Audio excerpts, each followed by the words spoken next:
15 तासांपासून अडकलेल्या मच्छीमारांची अखेर सुटका. लष्करी हेलिकॉप्टरच्या साहाय्याने प्रशासनाने गिरणा नदी पात्रातून अडकलेल्या मच्छीमारांना काढले बाहेर. कालपासून नाशिक जिल्ह्यात पावसाची संततधार सुरू असल्यामुळे जिल्ह्यात सर्वत्र पावसाचा जोर सुरू राहिलाय.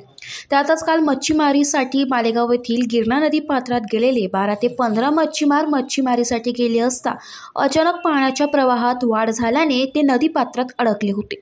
प्रशासनामार्फत त्यांच्या बचावासाठी शर्थीचे प्रयत्न सुरू होते. अखेर आज दिनांक 5 ऑगस्ट रोजी दुपारच्या सुमारास लष्करी प्रशासनाच्या साहाय्याने हेलिकॉप्टर बोलावून मच्छीमारांना वाचवण्यात प्रशासनाला यश आले. लष्कराने अडकलेल्या सर्व मच्छीमारांना सुरक्षित स्थळी बाहेर काढले. लष्करी प्रशासनाच्या या मदतीनंतर मच्छीमारांनी लष्करासह स्थानिक प्रशासनाचे आभार मानले.